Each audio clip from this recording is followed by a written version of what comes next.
Perkenalkan, nama saya Lodi Boy Siswanto, NIM saya 202401011552. Eh, di kesempatan kali ini saya akan mempresentasikan materi dari pertemuan 1 hingga 7 dalam mata kuliah pasar uang modal. Eh, kita akan membicarakan tentang kebijakan moneter. Seringkali yang langsung terlintas adalah Bank Indonesia atau suku bunga, tapi ada satu arena yang jarang tersorot, padahal jadi jantungnya, yaitu pasar uang. Disinilah semua kebijakan itu bekerja pertama kali sebelum sampai ke masyarakat.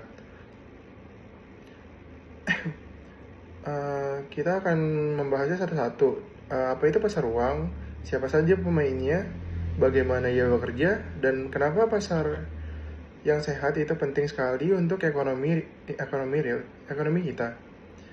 Yang pertama, apa itu pasar uang? Secara definisi, pasar uang adalah pasar untuk instrumen keuangan jangka pendek, maksimal 1 atau 2 tahun. Maksimal 1 tahun. Tapi jangan bayangkan ini seperti pasar tradisional. Tidak ada tempat fisiknya. Transaksi terjadi over the counter, berbasis elektronik, dan berlangsung secara cepat, bahkan dalam hitungan menit. Fungsi dasarnya adalah menyeimbangkan surplus dan defisit likuiditas dalam ekonomi.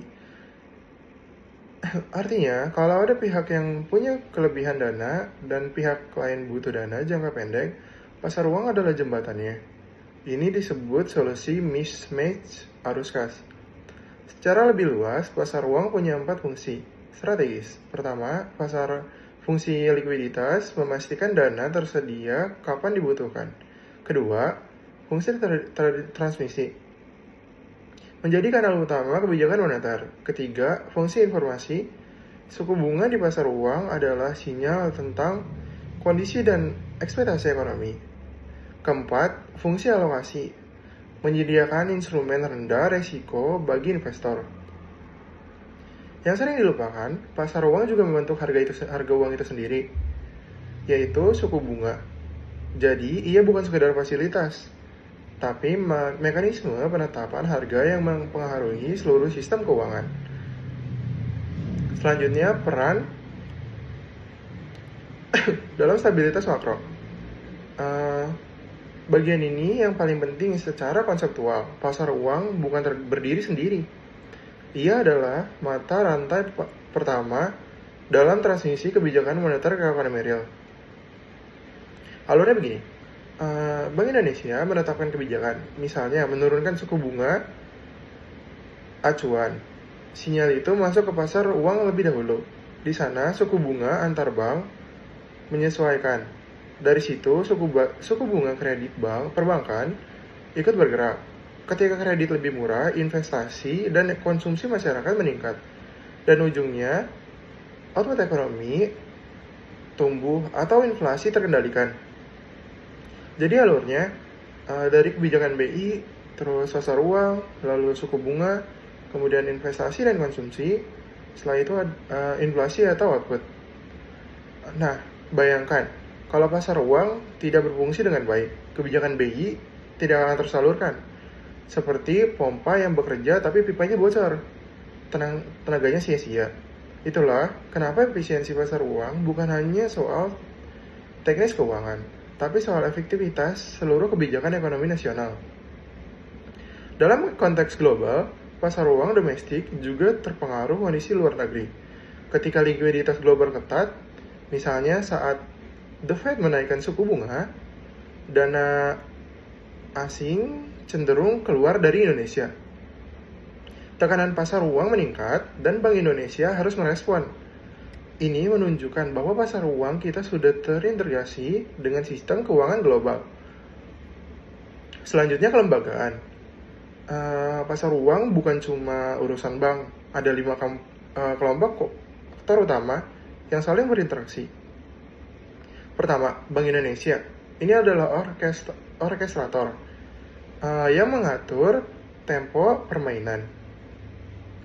BI tidak bertransaksi untuk mencari untung, tapi mengarahkan likuiditas sesuai kebutuhan ekonomi.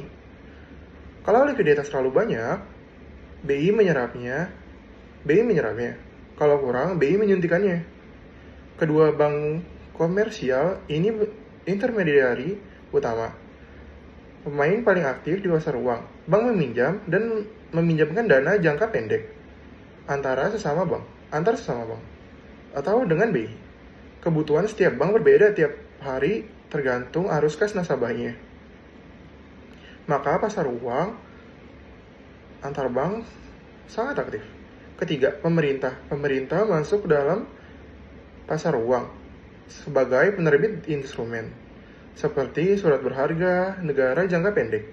Instrumen ini menjadi benchmark karena dianggap bebas resiko. Artinya, suku bunga instrumen pemerintah menjadi acuan semua instrumen lainnya di pasar. Yang keempat, korporasi dan investor. Perusahaan besar dan investor institusi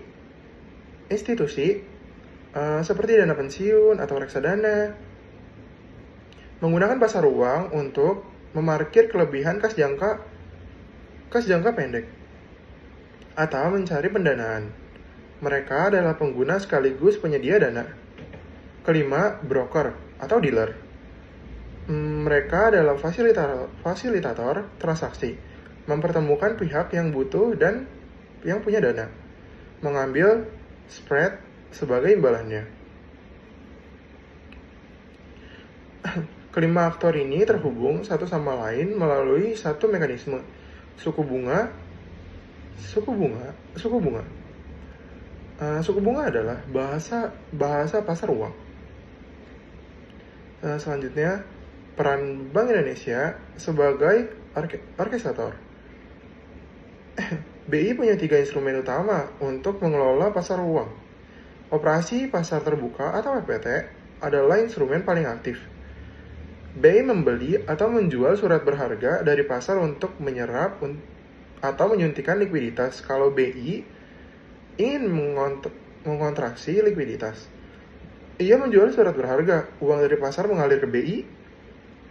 Kalau ingin ekspansi, BI membeli, uang mengalir ke pasar.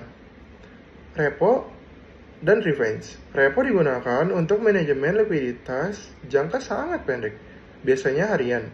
Repo artinya BI meminjamkan uang dengan jaminan surat berharga. Reverse repo artinya sebaliknya. Ini adalah instrumen yang sangat fleksibel dan cepat. Selanjutnya, standing facility adalah fasilitas yang tersedia setiap saat untuk bank. Ada 2 jenisnya, fasilitas pinjaman overnight jika bank kekurangan likuiditas di penghujung hari, dan fasilitas simpanan overnight jika bank kelebihan. Ini semacam jaring pengaman likuiditas harian. Selanjutnya ada kanal transmisi kebijakan moneter. Ada 5 jalur utama bagaimana kebijakan moneter bekerja melalui pasar uang. Pertama, ada jalur suku bunga paling langsung. Perubahan BI rate mempengaruhi suku bunga, deposito atau kredit bank perbankan. Yang kedua, jalur kredit. Ketika suku bunga menurun, bank lebih mudah dan murah menyalurkan kredit, mendorong investasi dan konsumsi. Yang ketiga, jalur nilai tukar. Perubahan suku bunga mempengaruhi arus modal asing masuk atau keluar, yang berdampak ke nilai rupiah, lalu ke harga impor atau ekspor. Yang selanjutnya, jalur harga aset. Suku bunga yang rendah membuat harga saham dan properti cenderung naik, yang memperkuat kekayaan masyarakat dan mendorong konsumsi. Yang selanjutnya, jalur ekspektasi. Ini yang paling tidak kasat mata, tapi sangat kuat. Ketika BI mengomunikasikan kebijakan dengan jelas, masyarakat dan pelaku usaha menyesuaikan ekspektasi inflasinya. Dan itu sendiri sudah berdampak pada perilaku ekonomi. Efektivitas kelima jalur ini bergantung pada 3 syarat: likuiditas pasar yang memadai, integrasi antar segmen yang baik, dan minimnya fragmentasi. Yang selanjutnya, instrumen dan upaya pengembangan BI.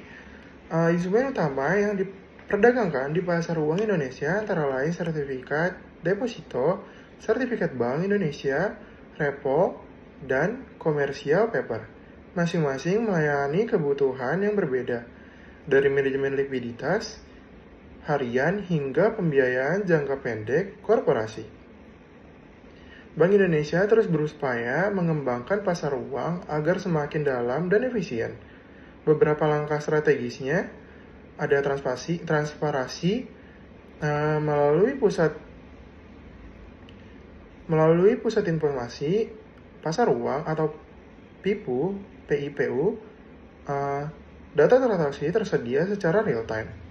Yang selanjutnya ada benchmark, JIBOR sebagai referensi suku bunga antar bank dan JISDOR sebagai kurs referensi rupiah terhadap dolar. Memberikan patokan yang andal bagi seluruh pelaku pasar. Selanjutnya ada instruksi sistem RTGS untuk settlement transaksi besar secara real time dan SSSS untuk pencatatan surat berharga negara, memastikan transaksi berjalan aman dan efisien. Selanjutnya ada stabilitas melalui fasilitas pendanaan jangka pendek FPJP. BI bisa menjadi lender of last resort bagi bank yang tiba-tiba mengalami krisis likuiditas. Selanjutnya ada standarisasi. Master Repo Agreement atau MRA menyeragamkan kontrak repo di seluruh pasar, mengurangi resiko hukum. Semua ini diarahkan pada satu tujuan pasar yang liquid, dalam, transparan, dan efisien. Yang selanjutnya, karakteristik pasar ideal dan peran pemerintah. Pasar uang yang ideal punya 4 karakteristik. Yang pertama ada liquid, dana tersedia kapan dibutuhkan tanpa mengganggu harga. Yang kedua terintegrasi, semua segmen pasar terhubung sehingga sinyal kebijakan mengalir merata. Yang ketiga ada transparan, informasi harga dan transaksi terbuka sehingga semua pelaku bisa mengambil keputusan berdasarkan data yang sama. Yang keempat ada harga efisien. Suku bunga mencerminkan kondisi fundamental, bukan distorsi atau monopoli informasi. Pemerintah punya 3 peran penting di pasar uang. Sebagai penerbit instrumen, surat berharga negara, jangka pendek, dan instrumen bebas resiko yang menjadi acuan atau benchmark bagi seluruh pasar. Sebagai pengguna data, pemerintah juga meminjam jangka pendek melalui pasar uang yang untuk mengelola kas negara sebagai stabilizer. Melalui koordinasi fiskal dan moneter dalam Tim Pengendalian Inflasi Nasional atau TPN, pemerintah dan BI bersaing menjaga stabilitas harga, terutama komponen yang dipengaruhi sisi penawaran seperti pangan dan energi. Pasar uang adalah 2 hal sekaligus, mesin transmisi kebijakan moneter dan buffer stabilitas jangka pendek. Tanpa pasar uang yang kuat, kebijakan moneter kehilangan salurannya, seperti sinyal radio tanpa antena. Risiko sistem meningkat karena guncangan likuiditas tidak bisa diserap. Sebaliknya, dengan pasar yang dalam dan efisien, kebijakan BI bisa bekerja optimal, stabilitas ekonomi juga lebih terjaga, dan pertumbuhan menjadi lebih berkelanjutan. Itulah kenapa pengembangan pasar uang bukan sekadar agenda teknisi keuangan. Ini adalah fondasi dari keseluruhan arsitektur kebijakan ekonomi nasional. Oke, untuk kesimpulannya dari yang sudah saya presentasikan tadi, kalau pasar uang itu mungkin terdengar teknis, tapi perannya sangat nyata dalam kehidupan ekonomi kita sehari-hari. Ketika Bank Indonesia menurunkan suku bunga, itu tidak langsung terasa di cicilan KPR kita keesokan harinya. Ada prosesnya yang harus dilalui. Dan pasar uang adalah pintu pertama yang harus dilewati. Disinilah kebijakan itu menjadi sinyal yang bisa dibaca oleh seluruh sistem keuangan. 3 hal yang perlu kita bawa pulang dari presentasi ini. Pertama, pasar uang bukan cuma sekedar tempat transaksi jangka pendek. Ia adalah infrastruktur transmisi kebijakan moneter. Tanpa pasar yang berfungsi dengan baik, kebijakan BI secanggih apapun tidak akan efektif sampai ke ekonomi real. Yang kedua, pasar uang butuh ekosistem yang sehat, aktor yang beragam, instrumen yang memadai, infrastruktur yang andal, dan regulasi yang mendukung Bank Indonesia tidak bisa berjalan sendiri. Bank Indonesia tidak bisa berjalan sendiri. Pemerintah, perbankan, korporasi, dan investor semuanya punya peran. Ketiga, tantangan besar pasar uang Indonesia saat ini adalah segmentasi. Selama akses likuiditas tidak merata, transmisi kebijakan tidak akan optimal. Ini tidak akan optimal. Pekerjaan rumah, ini bersama pekerjaan rumah yang masih harus dibenahi. Pada akhirnya, pasar uang yang dalam, liquid, dan efisien bukan tujuan akhir. Ia adalah prasyarat bagi stabilitas ekonomi dan pertumbuhan yang berkelanjutan. Oke, sekian presentasi dari saya. Kalau ada salah dalam menjelaskannya, mohon maaf. Terima kasih.